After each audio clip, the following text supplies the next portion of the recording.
Debuting in Meteorot 9, it is the latest of the Scorpion-type series, focusing solely on the fact of reducing armor down to nothing. It is SCP-04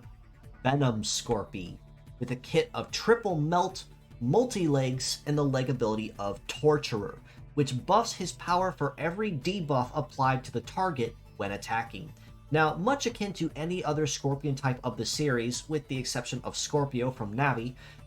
Venom Scorpi really doesn't stray too far from the norm, in the sense that even if damage dealing isn't what he's meant to do best, he's really meant for kind of prepping the foe for an ally to do the job for him.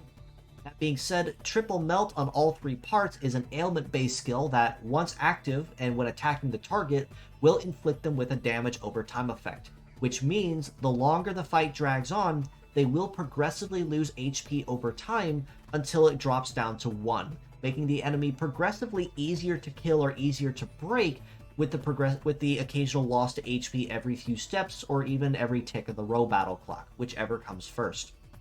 So, as mentioned, in this case, he really doesn't stray too far from the norm. Again, pretty much the same as Poison Scorpi in this case, who set the trend. But he is still very solid at what he does. Multi-legs means that he will have moderately good coverage across most terrains, and compared to Poison Scorpi, who has a terrain bonus leg ability, Torturer on Venom Scorpi means that even after he's inflicted everybody with Melt for that DOT effect, that debuff means that as long as it stays in effect, he will be dealing significantly more damage as long as the ailment stays on the target. Or if he pairs off with someone else who can deal ailments much akin to him, the more ailments the enemy has when attacking, the more damage Venom Scorpi will deal as punishment for it. That being said, even if he has triple ailment in this case, and the redundancy argument will be very strong against Venom Scorpi in this case, he actually kind of makes it work to his advantage, but that's very largely reliant on who his allies are on the field as long as he's fighting.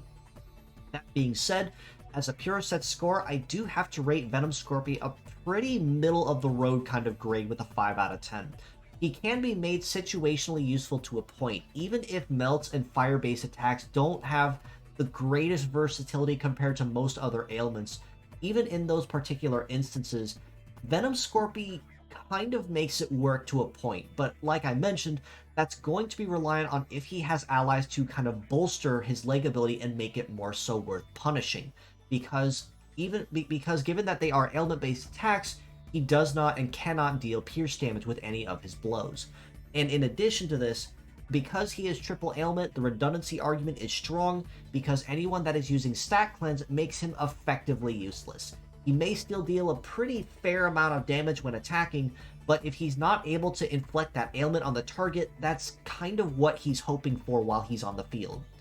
As mixed parts, I do have to rate him just a little bit higher at a 5.5 out of 10. Given that, again, even if the triple redundancy argument can be made very hurtful for Venom Scorpi, you can kind of turn this around if you choose to kind of make him a triple Godson Pro Max to a point, I guess you can call it. Pair him off with, say, 2 other different kinds of ailments, say bug or virus or even freeze or shock, something that can inflict multiple ailments at once in this case. The more ailments you can inflict on a target, the better his leg ability can trigger and deal more punish damage.